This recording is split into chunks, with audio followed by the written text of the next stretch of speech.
my channel, my name is Miguel Perez, and today we're going to talk about leverless controllers. We are living in a time when leverless controllers are no longer being sold for the massive premium that they used to, and are becoming a lot more accessible to players like you and me. And one of the most popular options out there is by a company called Haute42, and that is the T series. Today we're going to be looking at the Haute42 T13, which is already becoming one of the most popular affordable options out there. And the cool thing about this controller is that not only is it sold on AliExpress, but it is also sold on Amazon. So if you're skeptical about buying it from AliExpress, you can always buy it on Amazon. And as you guys can see, here it is in all of its glory. Right away, I just got to say that the way that this controller looks is absolutely insane. This is the cleanest controller that I have ever seen. This also begs the question, just why exactly is it the most popular? Well, aside from its price, this controller also has something that a lot of players really need to keep in mind, especially when it comes to a certain fighting game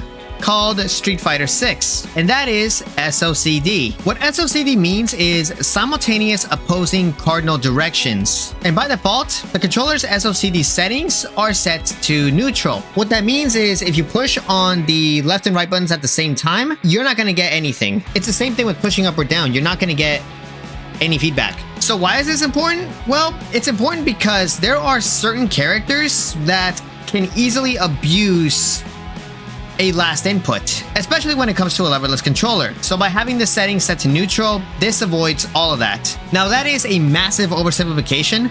There's actually a lot more to it. Unfortunately, I don't have a lot of time to go over it in this video. And I know that what you really want to see is how this thing handles, as well as my honest opinion on this controller. This is not a sponsored video. Haute42 did not send me this controller. I bought this with my own money. But before we get started, if you enjoyed this video, please leave a like and also subscribe to my channel and turn on those post notifications so that you never miss out on a video or a live stream. And if you would like to support the channel, please check out buymeacoffee.com/enigma. The links for everything will be down in the description box below. Okay, so I'm currently loaded up in the training mode for Street Fighter 6, and the controller is fully plugged in now.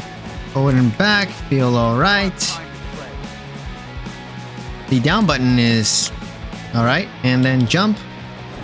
So here's something interesting about this controller. So both this top button and this bottom button are bound to the same thing. So this right here is to jump, and if you were to press this top one, it does the same thing. Let's see if I can do a basic combo. I messed up. There we go. Let's do it again. Okay. Now let's reset. Reset button works pretty well. Okay.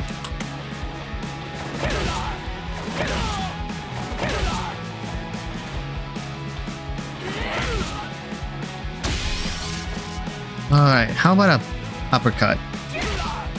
That's the wrong input. Alright. Light uppercut. Light uppercut. Light uppercut. Okay, so there was a little bit of delay on that one.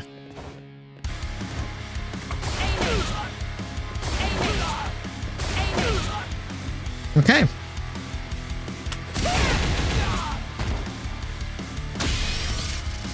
Let's do that again. Whoops.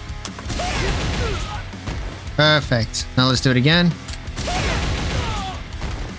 Okay, so quarter circle forward and quarter circle back are pretty easy to activate.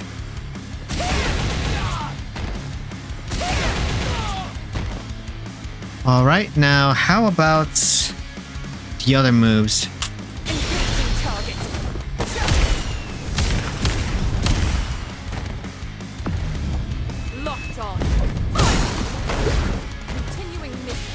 Pretty good.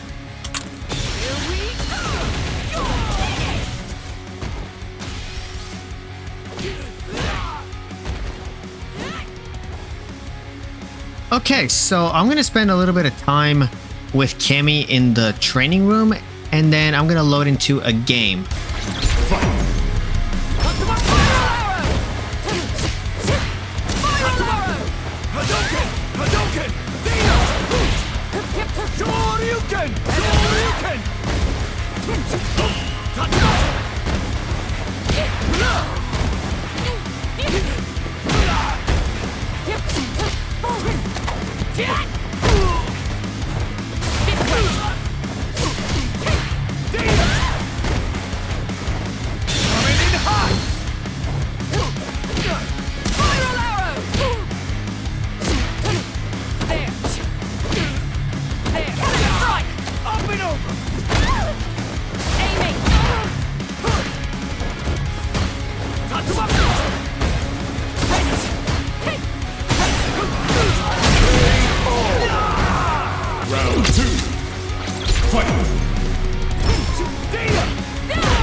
This might just become my new default controller. One of the things that really sells it to me is the buttons that are being used. This controller does not use Sanwa buttons. This uses mechanical buttons that you're going to find on a keyboard. But that's not the most impressive part. The most impressive part is the fact that the buttons are hot swappable. This means that if for some reason one of these buttons starts to go out, you can easily just pull it out and swap out the switch. And a pack of switches is going to run you anywhere between $10 to $12. So by putting down the money for that, as well as this, you're pretty much buying a controller that's going to last you a very long time. The screen over here is also really cool because this displays every input that you're, well, pressing. Another cool thing about it is the size. This thing is not chunky at all. This is pretty skinny. And an even cooler thing that I did not know about, the acrylic